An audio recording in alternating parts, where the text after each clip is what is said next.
নিরস্ত্র আবু সাঈদের সাহসী বুক ক্ষতবিক্ষত করে দেওয়া পুলিশের নির্বিচার এই গুলির দৃশ্য কারোরই আর অদেখা নয়। পুলিশের একের পর এক গুলিতে বিদ্ধ হয়ে সাঈদ সড়ক বিভাজক পার হয়ে যখন বসে পড়ে, তখন প্রথমে যে শিক্ষার্থী তাকে তুলে নেওয়ার চেষ্টা করেন তার কথাই উঠে এসেছে সেদিন পুলিশের নির্মমতার চিত্র। বেরোবি পর্যন্ত যাওয়ার পর শুরুতে আমাদেরকে পিছানোর জন্য অ্যাটাক শুরু করছে পুলিশ আমাদের উপর শটগান আর টিয়ার শেল এই দুটি ইউজ করা শুরু করছিল। সেইটা দেখে আমাদের বীর আবু সাঈদ ভাইয়া উনি সবার আগে পুলিশের সামনে আগায় গেছিলো। আগায় যাওয়ার পর পুলিশের সামনে নিজের বুকটা পেতেইছে, যেটা আমরা সবাই জানি। তারপর উনি বা আমি বা যে কোনো একজন ছাত্র বা সাধারণ জনগণ আমরা কোনো দিন ভাববো না যে একটা প্রশাসন একটা মানুষকে এরকমভাবে শ্যুট করতে পারে।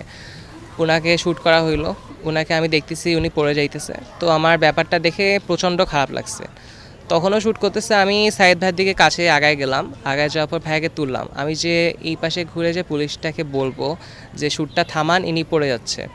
ওর পর পুলিশ আবার শ্যুট করছে, আমার এই পাশে অনেকগুলা ওই স্প্রিন্টারগুলো ঢুকছিল। ছাত্রলীগ অস্ত্রশস্ত্র নিয়ে মারমুখী অবস্থায় থাকলেও তাদের নিবৃত করেনি পুলিশ, উল্টো নিরস্ত্র শিক্ষার্থীদের উপর ছুড়েছে নির্বিচার গুলি। এক পর্যায়ে ফুরিয়ে যায় পুলিশের রসদ। সেদিন শুধু আন্দোলনকারীদের উপরই গুলি ছোড়েনি পুলিশ, তাদের বেপরোয়া গুলিতে আহত হয়েছেন কয়েক সাংবাদিকও।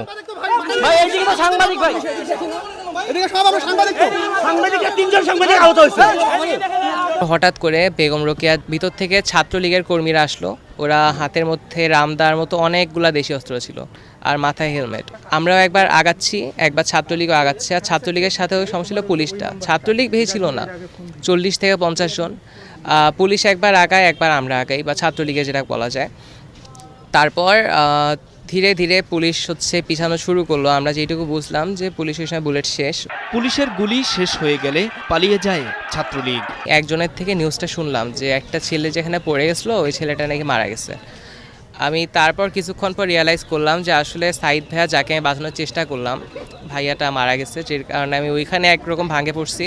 পুলিশ আমাদের উপর অ্যাটাক করতেছে, কিন্তু ছাত্রলীগ এই পাশে অস্ত্র হাতে এখনও ভিতরে দাঁড়ায় আছে, ওদের অ্যাগেনস্টে কোনো অ্যাকশন নিচ্ছে না। তারপর আমরা সবাই ধীরে ধীরে বেগম রোকেয়ার ভিতরে ঢোকা শুরু করলাম। আমরা যতদূর শুনলাম যে বেগম রোকেয়ার পিছনের দিকে যে দেওয়ালগুলো ছিল ওইটা থেকে ছাত্রলীগের যে কর্মীগুলো ছিল ওরা পালায় গেছে। আবু সাঈদকে গুলির ভিডিও এবং তার মৃত্যুর খবর ছড়িয়ে পড়লে ক্ষোভের আগুন জ্বলে ওঠে আন্দোলনকারীদের মাঝে। ক্ষুব্ধ হন তাদের বাবা মায়েরাও। প্রথম দিকে বাধা দিলেও পরে ভরসা দিয়ে তারাও সন্তানদের পাঠিয়ে দেন আন্দোলনে। আমার অনেকগুলো স্প্রিন্টার লাগছিল, আমার মাথা ঘুরতেছিল একরকম। আমি তারপর বাসায় আসলাম। আমি ওই দিন যেহেতু একজনকে মারা যেতে দেখছি আর প্রশাসনের আমি এই বিহেভটা দেখছি, ওইটার পর থেকে আমার মধ্যে এই চেতনাটা আমার আসলে জেগে উঠছে যে আমার দেশটার সাথে আসলে হইতেছেটা কি। আর একটা কথা বলতে কি, আমার বাবা শুরুর দিন যেদিন এই ভিডিওটা দেখলো, আমার সবার আগে আমার স্যাররা ওনাকে কল দিছিল। তো আব্বুর প্রথম কথা, আব্বু কখনো ভয় পাইনি। আব্বু এইটুকুই বলছিল যে আমার ছেলের জন্য আমি গর্বিত, আর আজকে আমার ছেলে নামছে, কালকে আমি নামবো। আম্মুও শুরুর দিকে ভয় পাইছিল, কিন্তু একবার যখন দেখলো যে নিজের ছেলেকে এরকম করে শ্যুট করা হয়েছে, আম্মু আর আটকায়নি। আবু সাঈদকে হত্যার পর আন্দোলন আরও জোরালো হলে তাতেও গুলি চালায় পুলিশ। এরপর শুরু হয় পুলিশের ধরপাকড়। যে শিক্ষার্থীরা সাঈদের সহযোদ্ধা হয়ে লড়েছে তাদেরকেই সাঈদের হত্যাকারী হিসেবে অভিযুক্ত করে গ্রেপ্তার করে নিয়ে যাচ্ছিল পুলিশ, জানান এই আন্দোলনকারী।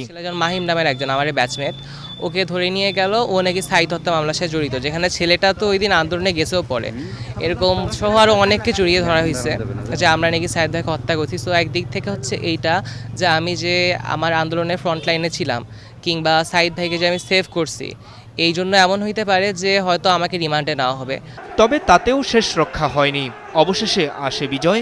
এখন সেই বিজয়কেই অর্থবহ করতে চান এই শিক্ষার্থী।